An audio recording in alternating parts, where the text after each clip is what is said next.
So friends, here's a lesson for you. If you turn your shower on one day and you notice that it's a lot more powerful than it used to be, turn your bathtub on. Water's a lot more powerful than it used to be. If you notice that your ice maker is making a funny noise all of a sudden one day and then it quits, it will not operate, that's another clue. If your toilet starts making noise, dripping, doing weird stuff, and you have to change out some of the guts in here, you have to change some things, that's another clue. If you start noticing general plumbing issues around the house, leaking faucets that weren't leaking before, ice maker making a funny noise, shower harder than normal, bathtub harder than normal, then you got a problem, and let me show you what it is. So a lot of you won't know where this is at in your house. I happen to have a basement. Mine is in the basement. But if you look right here, this is a pressure regulator, and you can see that it's actually leaking. And the regulator's gone bad. That's why the pressure in the house has gotten a lot harder. So we got to replace the regulator, friends. I'm going to go buy one, come back, and we'll put it on. All right, friends, so the issue is this whole house pressure regulator. This is the incoming line from the street. You can see we have a ball valve where we can turn the water off coming from the city, if you will. Goes through the pressure regulator and goes up into the plumbing. And you can see where it has leaked. It's not pouring, but it is leaking. So whenever you have things like showers that get harder, a lot more pressure, toilets that start leaking, faucets that start leaking, you gotta go look at this. Now, I went to my local hardware store, Lowe's, and bought one. So we're going to install it. Stay tuned, friends. All right, so the first thing I'm gonna do is I'm gonna compare the one that I bought, that I showed you, and be sure that the size is the same as far as the physical size of it, and you can see that it is. Now, the issue is I have a two-story house. We're in the basement, and I have 2 more stories above me. So when I open this thing, guess what's going to happen? All that water from that entire plumbing system up there is going to come out. So that's an issue. And so what I've got to do to make sure that that doesn't create a problem for us is I bought some buckets. I got a couple of, I don't know how much water we're going to get. You know, it's just the plumbing line. So we're going to turn the water off at the ball valve. And hopefully we can turn the water completely off. That ball valve is a little rickety. Just being honest, I would have used a lot better stuff than they've used here. That ball valve is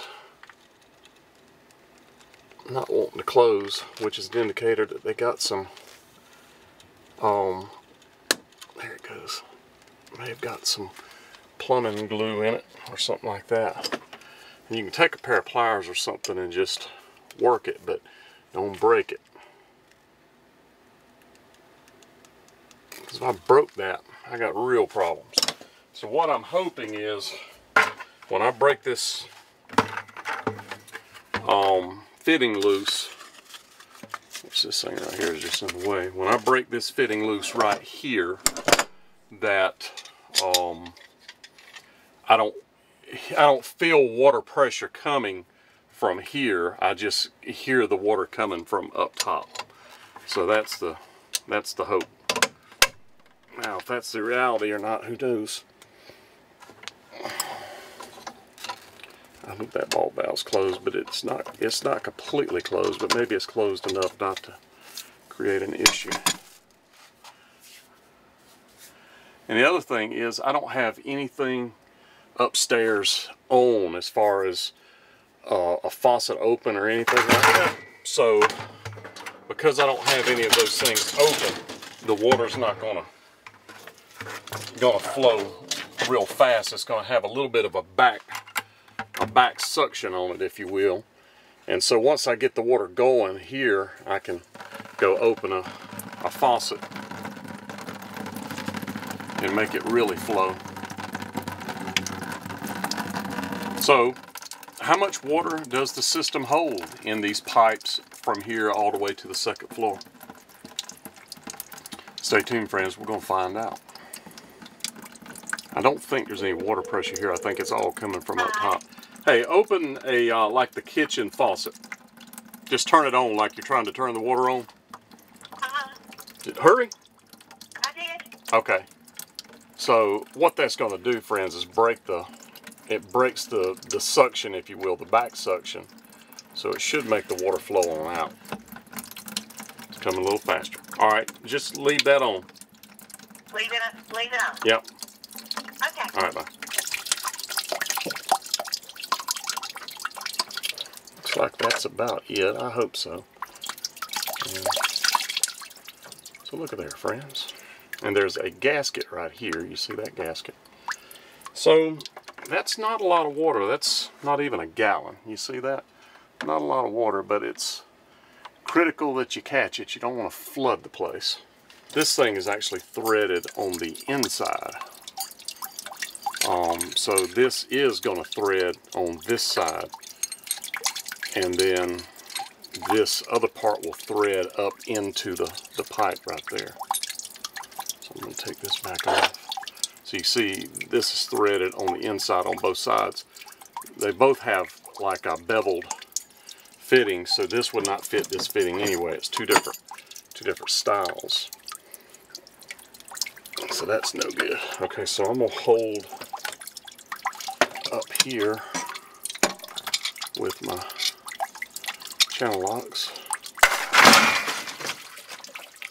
That sat there perfect so it catch the water. Nice little stroke of luck.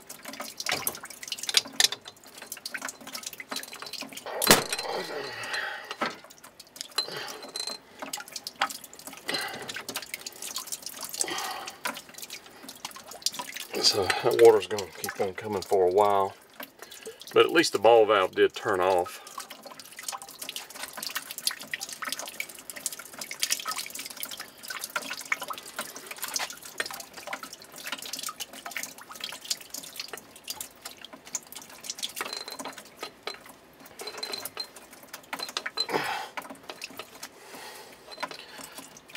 So you want to be careful on your PVC plumbing up there.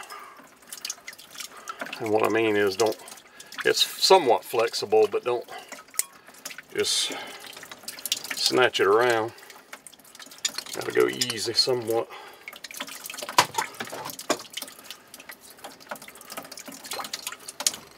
Alright. So I've still got some water coming from up there. But there's the old valve that was leaking. So now the next thing I got to do is I've got to make sure that this part of the new valve is going to fit back here, and as well make sure that this part is going to fit right here, and it does. So I can see that that part will work. I've got to make sure the other part will work. Yeah. So I've got to take this part here off. Right there. There's a little nut fitting right there.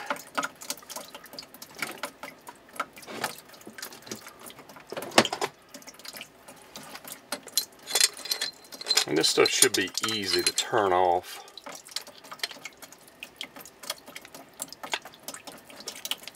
And you know, it's not it's brass to PVC, so it shouldn't be crazy tight or anything like that. Now this thing that's coming through my wall that comes from the street, you don't want to break that. So don't flex on it. If you break that, you got some serious problems. You got to hold it right here. You got to plug it to keep it from flooding the basement, and you got to run to the road and turn it off at the fitting there.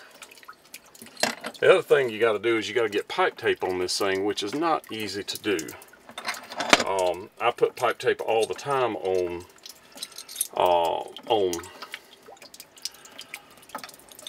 pressure switches and stuff like that, but I can hold the pressure switch in my hand. So you can see that that does fit. This is, it looks like 3/4 and 3/4, which, let's see what the box says. The box says 3/4 inch, so you can see that. So when you look at that fitting, that's what we would call 3/4 That's half, and this is 3/4 threaded. And so the deal is the way that you screw it on, you want the pipe tape to go that way. So if I was holding that in my hand, I would do it like this. I would go backwards. Because if you get it wrong, when you screw the fitting on, it'll actually grab the tape. And I may do it wrong here, friends. We're gonna have to see. I'm gonna try not to, but it you got water pouring out for one thing. That is not helping. All right, so I'm gonna do this right here. And this is not pretty by any stretch. But the key is, did I put it on in the right direction? So when I screw it on, it should screw on to the pipe tape. So the answer is, I did put it on in the right direction. Thank you, Laura. As you want it to be, when you finish the tape, the last piece of it is actually in the direction of the tape. And what I mean is, it's so when you turn it on, it's not grabbing the tape and pulling it off. It's the tape is going with the shape of or the direction, if you will, of the threaded fitting that you're putting on.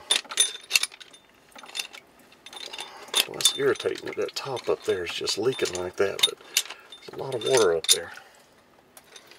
It's taking a while for it to run out.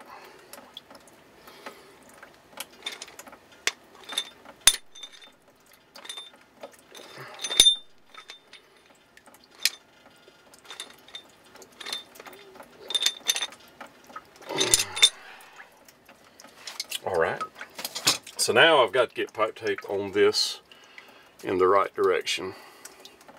So you're going to screw the fitting on like that. So what you want it to be is, when you put the tape on it and it's finished, let's see, if I was holding that in my hand, I would do it like this. So this right here should be right.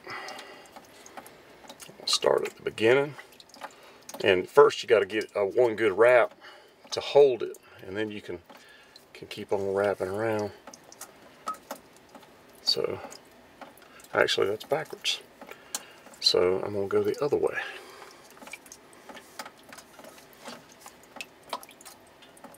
Boy, I wish that thing would quit dripping. That's irritating.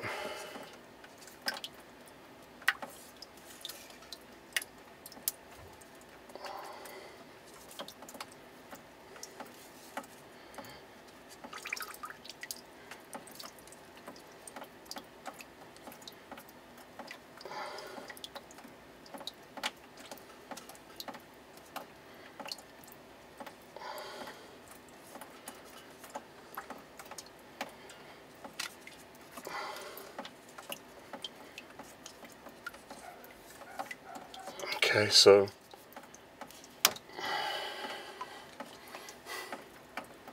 yep. So that way you see that I broke it here. So look for your arrow. You see that's it. So the water goes in and up. So I'm going to twist this on here.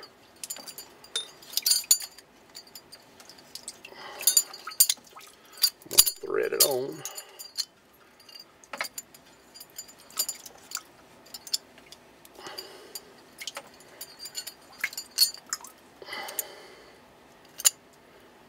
And you can see this thing is just a hair short. It's going to put a little bit of down tension on the plumbing. I don't like that.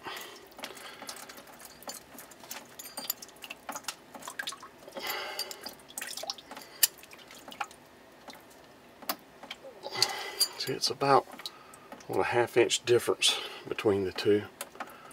But your only option, if you were going to try to do something about that, is to go up top and either loosen the plumbing up top where it would come down, or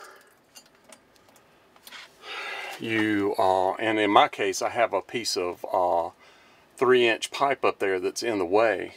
I may be able to get up there and give it some leeway. I'll get up there and check. But right now, I want to finish this. All right, friends, so I'm going to turn the water on here. We're going to double check, make sure we don't have any more leaks or any leaks here. And this pressure regulator here is a 25 to 75, preset at 50.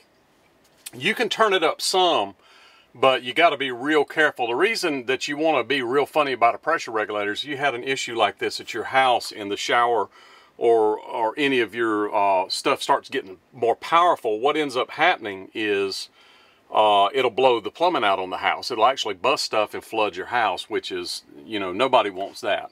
So that's the reason that this has got to be replaced. So let's slowly turn this on. I'm not going to just jack it on. In fact, I'm going to use my pair of pliers so I can do it a little more easily. Just don't break it.